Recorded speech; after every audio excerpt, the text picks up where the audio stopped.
I have a deer here that is one of my customers sent it to me frozen for me to shave, for me to flesh and shave, and I haven't seen it yet. And the very first thing I do is I inspect this deer to see what condition it's in.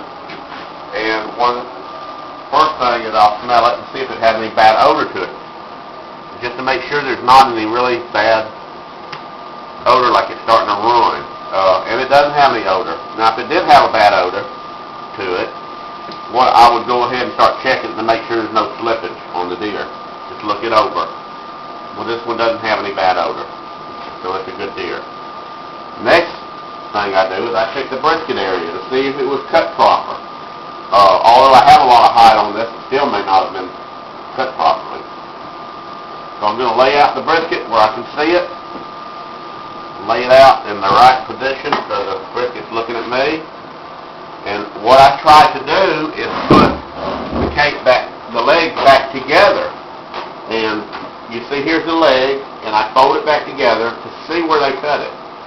Now, what I like to see is a cut that's straight into, there's a dark side and a light side, and as you can see, they did cut into the right area. They got over a little bit over into the white, but not enough to really amount to anything. Now, what I'm trying to look at is right here. You see the white here? It's on the wrong side. This is the underarm part of the deer, or under the leg part of the deer. And see, they cut into that. You see there? What they should have done was went around the white. And that took a little bit down, although there's enough to do a good mount. But I like to see this right here on this side over here. And that's a way to tell. That's a good way to tell if it may have been cut short a little bit. This one here was cut right. See here, you can see the white, and they went around it. So you got a little more on this side than you will on this side. You can see it is a little bit less white here. This will probably be fine, but I like to have more than I need to play it safe. Okay, I don't need this hide here, so I'm going to cut this across here. When you cut, I use a big Torox knife. These are my favorite knives. Paring knife, a 3-inch paring knife. I will take the hide, and I always cut away from the hair. And I'm just kind of pulling it and stretching it to make it kind of tight so it'll cut. If you cut away from the hair, you get a little hair, but you won't have piles of it. Okay, so we got that one. Some of the extra hide trimmed off of it. I'm going to trim this piece off. I don't need this. Okay. Now, they put a tag on here, but I'm going to take their tag off and put one of mine on. I have a waterproof tag. I buy from Uline, and I use electrical ties, and I like to put these on the back of the cape. I'll take some of this meat off here, so it won't be in the way whenever I'm shaving. I won't have to worry about this little bit. Poke me a hole. Take the electrical tie.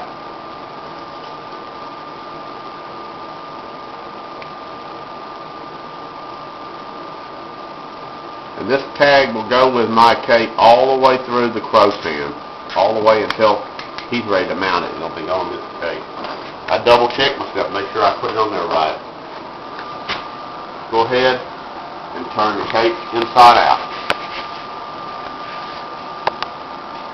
Introduce something else to you. I use Mule Team Borax powder, and the purpose of this, I just use it for gripping my cape. I use a little bit to get a good grip on the cape. Every now and then I'll grab some. Just a bloody cape, especially, it gives you a little grip.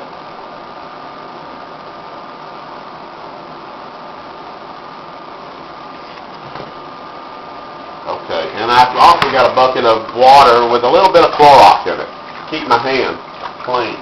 I like the Clorox water, the Clorox in the water, because Clorox kills germs. I get these little nips on my hands, and I'm messing with this old nasty deer meat. It's nice to every now and then I'll dip my hands in there just to help kill germs and keep my hands clean too. That old blood will dry up on your hands and won't come off. Okay. I'm very systematic with the system that I use, and I always do everything the same way. This way I don't miss anything. And although you can do eyes, ears, you can do pretty much anything in different steps except for maybe the nose here. You do need to get this top lip before you can do the nose. But I always do it the same way, and I always like to start in the middle part of the lip. And the way I work, I hold my knife up close. Don't hold it way back here. You have no control. Get up close so you have control. As a beginner, you should just use the front part of your knife. Don't slice across your cake. You risk cutting more holes. If you just take small cuts and not wide cuts, if you do cut a hole, it's going to be a very small hole. Alright, that knife is very dull. Get another one. I got a bunch of them here. Some are sharp, some are not. Okay, there's one that's kind of sharp. And I start right here, separating the skin from this. This is the inner part of the mouth, the corner of the mouth. And I forget what you call these little things here. There's a name for that. I won't need all this, so I'm just going to kind of separate that from the skin. You'll see I go right down to the skin.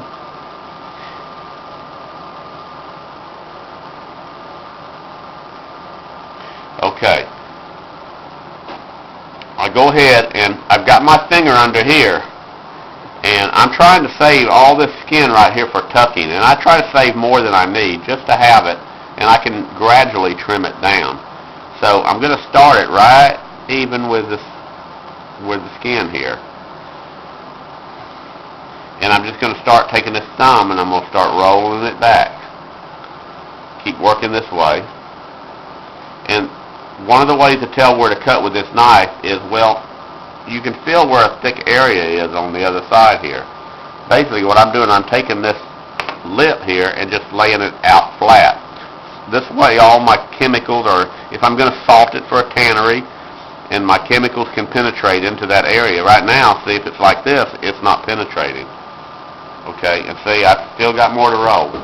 So roll it back. And I keep working it back. Take small cuts. Don't cut big cuts. If you cut a hole, it'll be a little hole. I've got my finger's actually pushing up on that underneath. And I can also feel the thicker areas, or I can feel the little mound in there with my finger. And I'm just going to keep working around.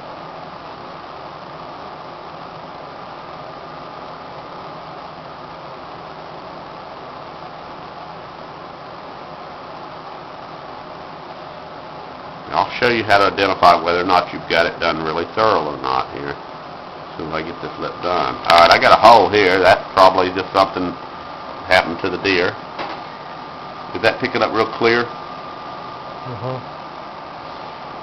Keep going through. I'm speeding up a little bit just to get it done a little quicker, and I'll speed up and slow down on point. Now I'm not going to do the bottom lip yet. I'm just going to go down to the bottom lip and stop on the edge of the bottom lip. We'll come back to that. Now I'm deciding where to cut because I can feel underneath the skin. It's telling me where to cut by the feel of it. I can feel the little mounded areas. See how flat that is? One way you can tell if you've got it good and thorough is lay it down on this side, flatten it out. And if it's laid flat and you don't feel any kind of little mountain in there, a little mound of meat, then you do. If you do feel a little mound of meat, you need to go back in and cut right into that little mound of meat from the opposite side. Okay, I'm going to continue on around towards the nose. And again, same thing, just get it to lay out.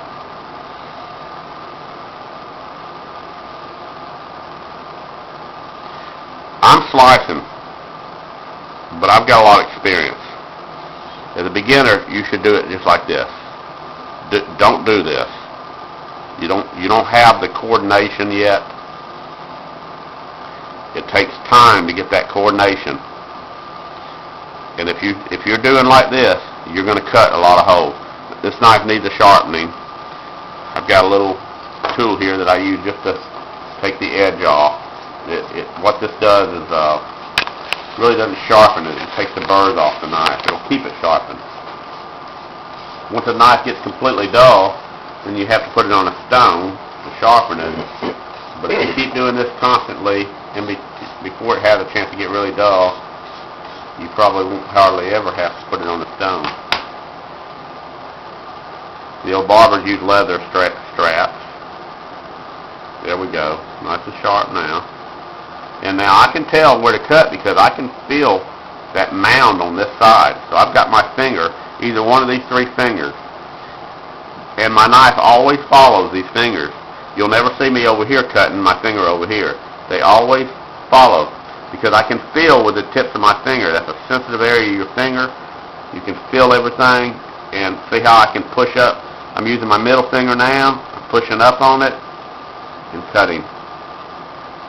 And I know where to cut simply because I can feel that little area on the other side. Come on around the lip. Now I'm going to go a little faster now. We'll grab one of these other knives. This might not be my knife sharpening day. Some days I have trouble getting knives sharp. Other days I just touch it and they sharpen. There we go.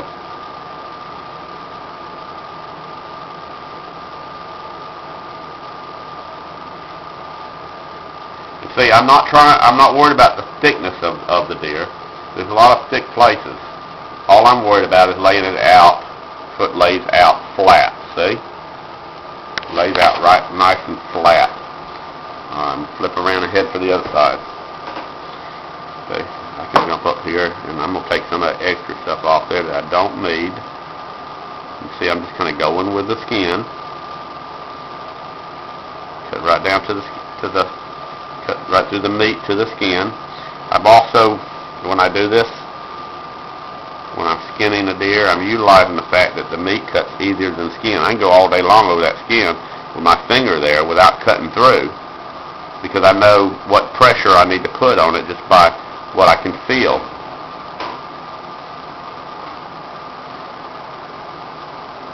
Knock on wood, I've actually never cut myself through the skin of a deer.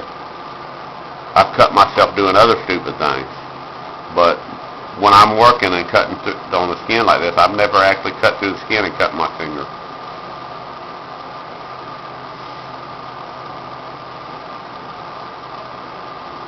I'm going a little quicker now, just to get it done a little faster. Okay, I'm going to work down towards this lip. See, I'm using the point of my knife more. I favor a little area up towards this part of the knife. I favor little areas up in there. And I always, every knife, I might have another spot on that knife that cuts a little better. Well, I tend to go into that spot of that knife and use that part of the knife the most. Just getting a feel of it, a feel for it. Okay. Getting down to the bottom lip.